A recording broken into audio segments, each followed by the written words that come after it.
This is Sal Valencia with Edward Jones here in Winston-Salem. If you guys have any questions, concerns, or want to know where to start with your financial journey, just give me a call. I start with a conversation. We have a cup of coffee, and we'll just take things from there. And so a lot of stuff's going on in the world, and if you just want some clarity, we can just start with a cup of coffee. Sal with Edward Jones, give my office a call. My number is 336-748-1271, and I'll talk to you soon.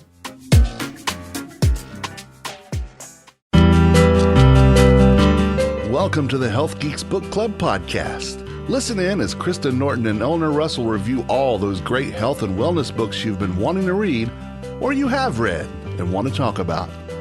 Here's Kristen and Eleanor. Ooh, we're in the podcast studio and it's a lovely day. I'm a health geek and my friend, the health geek, is across the table from me. How are you, Kristen? I'm doing well, Eleanor. Happy to talk about some more books. Yes, and we've got one in particular coming up. But you know, we're coming to the end of winter, aren't we? Thank goodness. I hope so. What's the next season? Spring. Whee! All right, I'm good. Whee! I'm feeling happy. We've got a book picked out that's similar to another book that we picked out. You may remember the book called Atomic Habits by James Clear. We reviewed that a while back. Yeah. But I went and pulled it back up because the book we're reading this time is called Tiny Habits, The Small Changes That Change Everything. And I have loved reading about habits, but it seems like there's Charles Duhigg, there's a couple other people before them, and it was getting the timeline. So this B.J. Fogg book is a 2020 book. And I don't know. Do you want to say something about it? So all of these habit books, I think, have a lot of great things in common. But I'm excited to share what I really like about Tiny Habits with you guys today. Well, one of the things that I just talked to our sponsor about, Sal Valencia, was the habit of saving money. You know, people say they want to have a retirement account, but they don't want to really do it every month. So there's a habit that has to be formed to make that thing work to the success that those financial advisors tell you. So the idea of a habit, what is a habit? I think we're going to have a fun conversation. Yes, we are. Hey, if you're as interested in prevention as I am, contact me, Eleanor Russell, at 360health, number 4, letter U.com. Whether you're interested in financial wellness or physical health products, 360 Health invites you to become part of our community. Okay, so let's talk about our author. Okay, let's talk about him. B.J. Fogg. He's the founder of Stanford's Behavior Design Lab, and I think a big difference between this book and Atomic Habits, I don't know when that one came out, but I feel like around the same time. 2018. It came out earlier. Oh, it came out sooner. Okay. Yeah, which surprised me. Yeah, me too. Because they have some similarities. And yeah, so B.J. Fogg, who is he again? And I feel like B.J. Fogg is one that was actually doing the research behind some of this behavior theory. So it was really interesting to me. But he teaches industry innovators how human behavior really works. He created the Tiny Habits Academy. He has a PhD and works at Stanford. Let me tell you about What those else? degrees, because I thought that was kind of interesting. The guy's highly educated. Yeah. He has a BA and an MA from Brigham Young, and it's in English. And then he has an MA, another one, 2 of these, and then a PhD in communication from Stanford University. So the kind of research he does is interesting because he doesn't have a science background. Mm-hmm. He's got a communication and English communication background, which I think plays very well in this book. And the font in this book was really interesting. The edition I have, it looks like a typewriter. And I loved it. It was really fun to read. And it's larger print, not huge print. I didn't ask for it. It just came to me. Is yours in that kind of font? Yeah. Yeah. And there's some color headers. He uses color in there. There's fun color and fun pictures. Yes. So it was different than Atomic Habit. The guy that wrote Atomic Habit, James Clear, did blog posts for several years. And those blog posts then turned into lectures and stuff. And then he just ended up having a book. He had the content for the book. And he came up with a 4-step model of habits. And B.J. Fogg has his behavior design model. So we can talk about similarities and differences in those as we go along. And more on BJ's background, I read that he teaches industry innovators. So he works with companies to understand behavior change. Oh, in a freaky way, too. In kind of a freaky way. So I feel like it's worth saying that we learn about him in the book and in some interviews I've also watched that, he has a Mormon background. He emphasized that he really wanted to use his work to produce good in the world. And having said that, some of the companies he mentions working with are like Weight Watchers and Instagram. And you know what this design lab was called before? It was called the Behavior Design Lab. It was persuasive behavior. And how do computers influence our behavior? And now a lot of us are a little bit concerned about AI and what's going to be going on. Are we going to be manipulated because somebody understands how we do things and we're not even going to be aware of it? And I think that's kind of the lane he was in. Yeah. And I don't know if he's still in it or not, but yeah, I noticed that was an interesting professional background. Well, he says he moved away from that, and that's why I emphasize that he mentions like he wanted it to be for good, and he has stepped away from that. And now I think the good he's trying to do is teaching us about our own habits so we can make positive change in our lives. So yeah, let's dive in. Did you want to say anything about the publisher? Houghton Mifflin Harcourt, which is a substantial peer-reviewed process that editorial reviews. I think, yeah, it's substantial. I just wanted to say this is a book that I bought before we started the podcast. And I have a whiteboard, and on my whiteboard, I have a design, the behavior model design up there, and I have referred to it several times. I haven't implemented it because I didn't finish the book. Now I have finished the book, and I am a B.J. Fogg advocate. Yes. I will tell you, he spoke to me better than James Clear did. Same. Okay, because they're similar books, but this one, and I was a Power of the Habit Duhigg guy. I love that. That book is tremendous. And actually before him, B.F. Skinner, do you remember him? The lab rats? No. B.F. Skinner, 1930. He's the one that came up with the stimulus, response, reward training. Then he did it with all these rats, how to get them through the maze and, get the cheese. And there's been all sorts of reference to the B.F. Skinner work. So back in the 30s, this guy was saying, we have habits. There's something physiological that happens that's reinforced that has us do things. And then these other more contemporary authors are developing these ideas in a really interesting way. Yeah, he says change can be easy and fun. He really taps into that reward wiring that you were kind of leading to, that these... Yeah, and so Skinner said stimulus, response, reward, and then Duhigg said there's a cue, a routine, and a reward. And now we're kind of developing even more intricacies into that. But the idea that, why did this guy write this book? You said we want to do some good. He's focusing on change. How do we change? And so if we're doing something we're not happy with or not getting the results we want, it requires change. And none of us like change. And it's hard, And I have an example. I have two examples. In my wellness community, I have taken advantage of these things called challenges, which I really don't like because I think they're so temporary. But what I'm finding in putting a challenge out is I'm finding there are people who want what the challenge might produce. Let's say I want to increase the amount of protein in my diet because I didn't realize I'm not getting enough. And maybe that's why I'm fatigued. And I want to do that. By day 2, they've evaporated. They're gone. Their motivation has Yeah, right.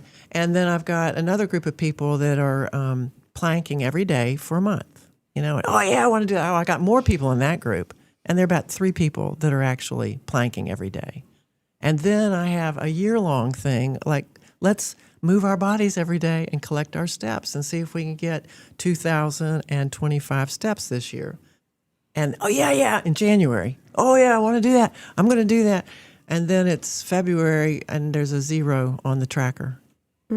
So I have examples of people know healthy lifestyles are important. They wish they wish that's who they were, that was their identity. And yet they're not backing that up with the Not practice. really to work on it. Well, not work for it. To become that. And that's what B.J. Fogg is talking about. It is wrapped in becoming the better person. It's hard to wish it done. Yeah, you can't. That's a dream. That's an aspiration, which is different from a habit. He says we all have aspirations, but we often lack an actual system that can get us there. And that's where the BJ behavioral model comes in. It gives you a steady recipe for change so you can make progress towards that goal, not just have this lofty aspiration. Yeah, and he talks about decisions being deliberate and habits are automatic. But let's talk about his first maxim, which is to help people do what they already want to do.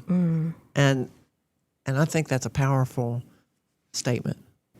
Help people do what they already want to do, but they're not doing it. Right. Well, I think this is important because, we're health geeks. Yes. Listeners out there, we assume that, your health and wellness is important to you. And we can have these aspirations, yet struggle because maybe there's the want isn't truly there for that behavior aspect of it, right? And the behavior is the action. It's not the wish. aspiration. Yeah, right. And it's not outcome driven, really. So focus on what we want to do. Right. That's his first But thing, it brings right? it back to the now. What can I do now? Yeah. And I think that's a contribution Fogg is making. It's like, this is something you do, and you do it now. And it has to be small, and it has to be safe. Right. So he's saying your aspiration is great, but that's not something you can act on. So let's break it down into behaviors. Right. That are actions, and then use Work the on that. model to work this. Yeah. Do you think people need a coach to do this? Well, I'm biased because I love coaching people and helping. But yes, absolutely. I mean, even I think I want to need sign up help. and be a coach. You should. You'd be a great coach. No, I mean, even I need help with change, right? Oh, yeah. Because I'm human. Just because we're health geeks doesn't mean that we are living the absolute perfect healthy lifestyle. Absolutely. We are striving for that, and we're trying to educate ourselves. But he also says in here, information alone does not change a habit. So even though we're reading these books and we're talking about them, doesn't mean we can easily implement them. Yeah, you might assume that we're doing that, but maybe not. Yeah, we're all in this together, and that's another thing. He writes the book very inclusively. Oh, yeah. Very non-judgmentally. It's we. He always uses we, not you should. And I noticed it as I was reading it. I thought, oh, this guy's my friend. He's my friend. It does. It's a very friendly approach. Maybe that's one of the reasons I liked it a lot. But he opens it with stop judging yourself. This is just human behavior. And Does your book have a happy face on the front too? No, mine's a little different. But I thought, there just subliminally, he's putting a happy, emotional icon on the book. Put on a happy face. So you said safe. The habit is safe. So he says tiny is safe. Yeah, tiny is fast. It's now. It's safe, and it can grow, which is his thing. This could be transformative for people and society. Right. He says, we really need to change what our idea of success is, dial it back really far and know that it can grow. But we have to feel successful, and sometimes that means with these tiny, tiny things. Yeah. When I mentioned these people that are falling away from what they said they wanted to do for 5 days or 30 days or a year, for me, and I'm going to assume for them, there's probably some self-criticism going on. Like, I said I wanted to do it, and I didn't do it, and I can't do it, and, why try? And that he says even self-criticism is its own kind of habit. And it's a habit you might want to break. So in this book, he's talking about creating new habits, but he also talks about how do you deconstruct a bad habit and replace it. And I think that's cool. And James Clear did that as well. Clear had his laws of habits, and he called them tiny as well, but he called them atomic because atoms are little. So he had the same idea. And the first law was to make whatever it is you want to do obvious. The second law was to make it attractive. The third was to make it easy. And the fourth was to make it satisfying. I prefer the breakout on Fogg, where he's talking about the anatomy of the habit. What is the anatomy of the habit? And so number 1, anchor. The ABCs. 2, behavior, and C, celebration. Immediately. Instant, yeah. It has to be in the moment. And that's where I fall off when I'm doing things. And we read Mel Robbins' High Five. Five Habit. I thought of this so much as I was reading that. She's a couple places you could refer to what she's talking about too. But that idea of being aware that you did it and then celebrate immediately. That is so cool. And it is fun because then you decide you want to do this thing. It's so much fun, you want to do it again. And that's the other thing. It should be fun. This is Sal Valencia with Edward Jones here in Winston-Salem. If you guys have any questions, concerns, or want to know where to start with your financial journey, just give me a call. It starts with a conversation. We have a cup of coffee, and we'll just take things from there. And so a lot of stuff's going on in the world, and if you just want some clarity, we can just start with a cup of coffee. Sal with Edward Jones. Give my office a call. My number is 336-748-1271, and I'll talk to you soon. I underestimated the power of celebration until I read this book, and he really spells it out like we change when we feel good. We're not reinforcing or wiring anything unless we do that celebration. Yeah. And I'm one that's like, that's kind of weird to be like, yes, or, he's got a whole list of celebrations, and he talks about how I'm not alone. Lots of other people might feel weird, but he's like, it's important. If you want your habit to happen, you've got to celebrate instantly so that the positive connection can happen. It's critical. And he says, what is rewarded is repeated. What is immediately rewarded is repeated. What is immediately punished is avoided. And you don't, some things you don't want to avoid. I mean, it's like you put your hand on the hot stove, right? You're going to avoid that. That's punishment. But who wants to do that? To learn that the stove's hot. Right, right.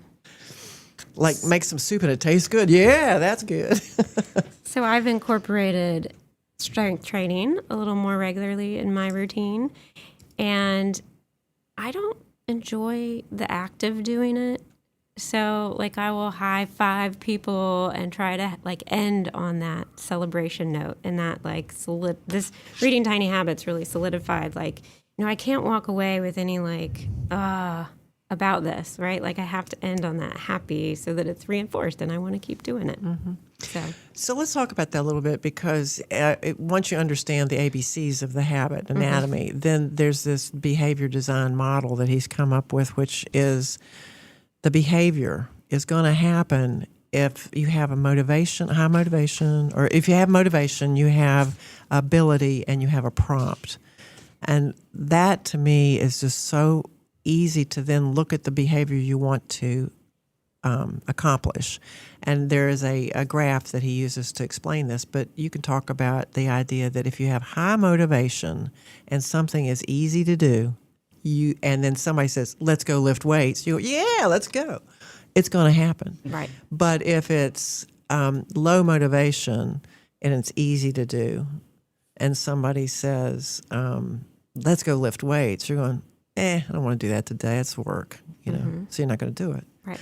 But then if you say you have high motivation and it's hard to do, it's easy to do, and you have a prompt, you're going to do it. So you can play with that relationship, and you need to read the book so that you can see what I'm talking about. Right. But this idea that motivation, ability, and prompt are where you're going to find out if the behavior is going to happen. And you can start teasing into each of those. Right. You map it out. Am I motivated or not? And you figure out which one you can kind of manipulate if it's a behavior you want to do to make it more likely to happen. But I wish you could see it right now visually, but it's B equals map. Mm-hmm.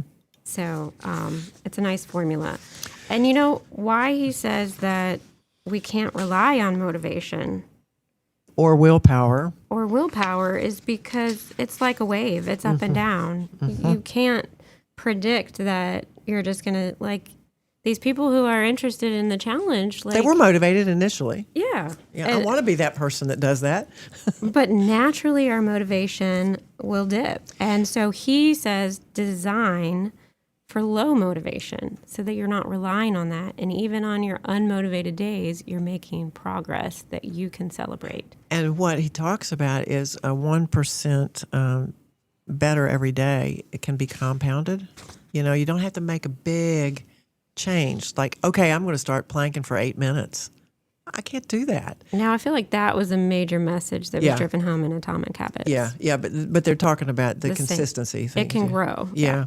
But you said consistency. Okay, I have this in my notes. This is a myth, according to B.J. Fogg, that consistency or repetition will lead to habit. And this is, he says, based on one study about taking 66 days. We've all heard that number. And he's like, no, we change when we have emotion and positive emotion. Yeah, feel good. Yeah. I'm glad you brought that up because that is a good point. And right before that, though, we were talking about... So motivation and BMAP. Oh, the stories he tells in this book are so charming. Yeah. We meet several people who want to make a change, and then we find out how he explores with them why they aren't doing it. And the one story about the gal that just started by turning the oven on, or the stove on. Yeah, that's a great example of a tiny habit. It was because they teased everything down. She wanted to cook for herself, I think, but she didn't know how to do it or didn't want to do it. It wasn't happening. And they said, okay, what's the first step? Turning the oven on. Okay, if you do that, success, celebrate. You did it.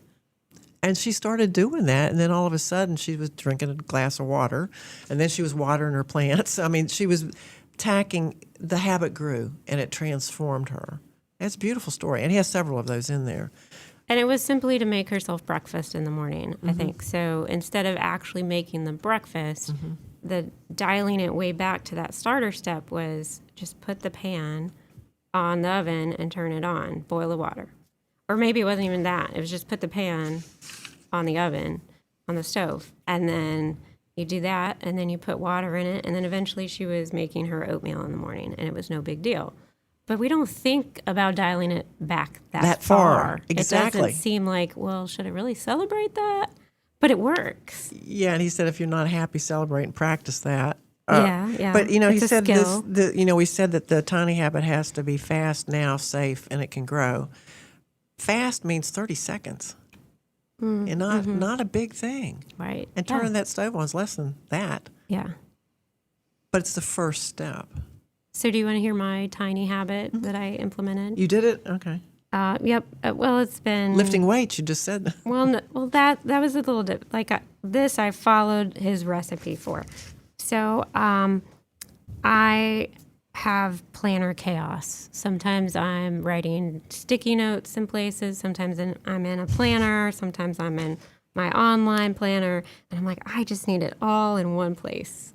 So I've got to have a habit of going to only one thing.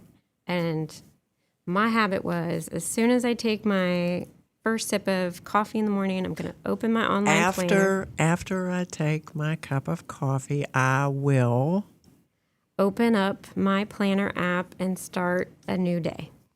And I will immediately celebrate. So that's the formula. Yeah. So my celebration is just like a habit tracker thing. Sometimes that's not enough for people. But I don't even have to write anything down. I just have to open up the day. And then sometimes it leads into writing my to-do list and my thoughts, or I'll go back to it, and sometimes it doesn't. But I have been consistent at just opening it. And it does feel like I'm building the habit. And I wouldn't have thought to think that small. I just, like everybody else, want to dive into. I just want to use this to plan every day. And you want it all done right now. All done, yeah. So that tomorrow it's all there. Yeah. I have a similar thing with I did not do this after reading the book. But you said you've played with the BMAP for a while now. Yeah, I have. And the thing about I want to be more active is big for me because I'm aging, and I know that activity is really important. Even if I was younger, it would still be important. But it's really important now. If I just go sit on my cycle and that's all I do. I'm okay. That's the first thing that has to happen for Sit me on to the cycle. bike. I have to get on it. And so there are days when I say, I don't want to do it today. I say, well, just go sit on it. And I go Yeah. sit on it. And I end up, well, I'm here. I might pedal. And so but that initiation stage is important. And if I don't do anything, at least I sat on it. Or I know a lot of the exercise stuff is you have to to do the planking. I think maybe I want to explore with these people, why is it not happening? And I think there's a barrier like, well, I get hot and want to take a shower or whatever. I have to change clothes. I don't have time to do that. So we can explore down to what is in the way and what can we make easier? And what can maybe you don't need to plank. Maybe you just need to roll your mat out and say that, that's all I'm doing today. Right. Or are you using the right prompt?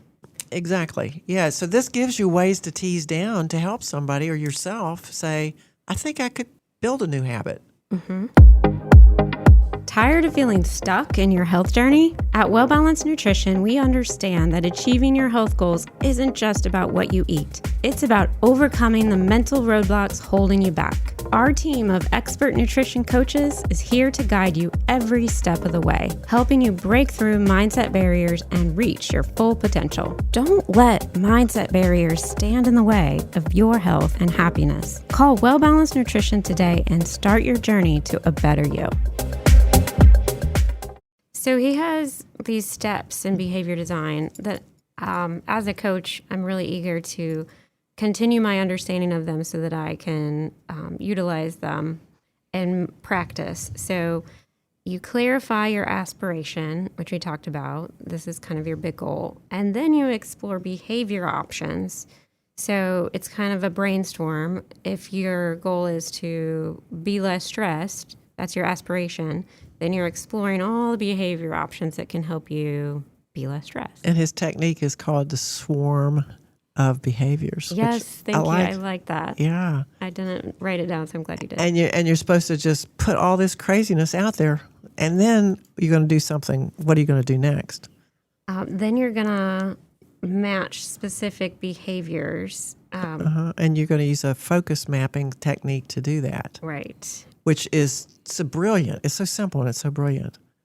It's like a quadrant plan where you have on the vertical axis, I'm highly likely to do this, and the other is the low impact. It won't make a difference. It will make a difference or it won't make a difference. Right. You want to find your golden habit that's going to make the most difference and the one that you want to do the most. Right. And you evaluate those swarm ideas that came out there. It's like a brainstorming session, and then you physically move these things around. I mean, the way he suggests getting the best out of it is to do it physically. Right. Like put it on note cards and such. And he calls that, when you're brainstorming those ideas, he calls it his magic wanding. Yeah. And if it could be anything, what would you do if you needed to do it just once, or if you need a new habit and you're getting creative and you're dreaming about, I could do this, or I could get on a plane and I could go to the spa, and I could hire a personal trainer, things that you might not think you will do, but it is a possibility. And then after you evaluate, you may decide that is what I want to do. Yeah. And then that's when, if you decide that's what you want to do, you break it down into his formula. You start tiny, you find a good prompt, and you celebrate. I'd love to have a retreat, Eleanor. Let's do it. Hey, we should have a book club retreat. Yes. On the motivation thing, though, he does talk about something he uses over and over in his book that fit in with these steps that we've just talked about. It's his Pac-Man. You have to find out if the person, the action, or the context is the source of the motivation. And so you explore that a little bit, too, as to, do you really want to do this? Is there an external benefit or punishment if you do it? The context would be peer pressure, environment, social, culture. And a lot of times we forget how important those influences are on our habits. And it can be very critical to the success of a habit if you evaluate that. So I liked his person, action, context. And then he teases that down when he talks about the ability to do these things. Because, you've got the steps you're going to do. Now, can you do it? You're motivated. Can you do it? And did you like the ability chain? Yeah, I wanted to share that. Because if this was in my mind the other day, it would have really helped with one of my coaching sessions, because I think this was the block with, just more physical activity. So in this chain, it says time, money, physical effort, mental effort, and routine. And what we were talking about, it just didn't seem to align with those things, right? Like those were all challenges to overcome. So maybe we needed to go back to the swarm and find a better golden behavior. Yeah. And then you revise, and he talks about revision, and you don't have to stick with your plan. You can change it. Yeah, experiment. Right. Yeah. It's a good book, y'all. We could talk a lot about all the little nuances in here. He talks about how you can grow these things from tiny to transformative, and that a habit can multiply. Like we were talking about the lady making breakfast. She ended up doing all sorts of things because of that one new habit created another thing she could do, and began doing, like cleaning the counter and reducing the friction in her home because her husband wasn't upset because the place was a mess. Or, it's just amazing what can happen with a little bit of change, a tiny change. A tiny change. Yeah. And then untangling bad habits, he does go into that as well. And then changing together and how to do this in a workplace. So it's a kind of a comprehensive discussion. Oh, yeah. So you mentioned briefly in the beginning, you mentioned something how you change your perspective of yourself. And he goes into that, and I think it's worthy of sharing that each time you feel good, the reason why celebration is so important is because each time you feel good, even with a tiny change, you're changing your perspective of yourself. And this is a mini identity shift that needs to happen with long-term behavior change. And you start to feel and think, I am the type of person who blanks every day, or is active every day. And I feel good about that. Or checks in with my one planner every day. Mm-hmm. Yeah. Or is generous to a charity that I want to be involved with. Yeah. There's just all sorts of things that we want to do and we don't do.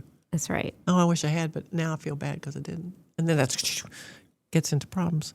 So those maxims that I like, they're very simple. One, I already mentioned the first one, help people do what they say they already want to do. And the second maxim is help people feel successful. Right. Mm-hmm. And that then becomes the identity change that we were just talking about. Absolutely. And can be transformative for all of us. And together it can be even more. He's so hopeful. You can tell the guy's smiling. You can, yeah. Between the positive energy, the inclusiveness, and the encouragement, it really, I don't know, it brightens my day to read and to think about this. Another thing I really liked, his imagery. There's so many fun ways, like he names his activities, that I think is just, it helps make things fun, behavior change fun, and it makes it stick. But one of the things that was awesome is that we don't break a bad habit. Like, that's not the right way to think about it, because if you have this habit that you're doing, you don't just, like a stick, break it in half all of a sudden and then it's gone. We wish, right? He says instead, we're untangling unwanted habits. So see how he even took away the word bad? Like it's just an unwanted habit, right? Yeah, you get the imagery of a rope with knots in it. Yes. Or tangles. And you're not just going to pull that apart, and you can't break it. No. You have to untangle it one little knot at a time. Yeah, I love that imagery, yes. Yeah. So when you're attacking an unwanted habit, pick away at it in the same way that you build a new habit, but you pick away a little tiny piece at a time. Yeah, well, I'm Eleanor Russell at 360 Health, number 4letteru.com, and that's one of the things I do as a wellness architect is help people design their wellness programs. And, it's a whole tangle of ideas and where we are in that. So if you're interested in prevention and lifestyle improvement, reach out. I'm here to help you. And I'm Kristen Norton, a registered dietitian at Well Balanced Nutrition. As a nutrition coach, if you are a coach of any sort, I highly recommend Tiny Habits. If you are influencing people or helping people, this is a must read. And then if you yourself are trying to make some changes, I highly recommend. If you're interested in a coach to help you, visit us at wellbalancednutrition.com and maybe we'll be a good fit for you. Schedule a free clarity call and check it out. Happy reading.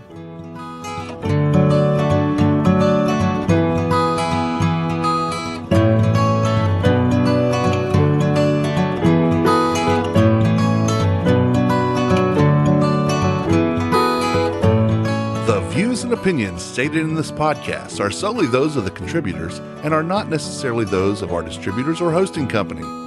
This podcast is copyrighted, and no part can be reproduced without the expressed written consent of Kristen and Eleanor.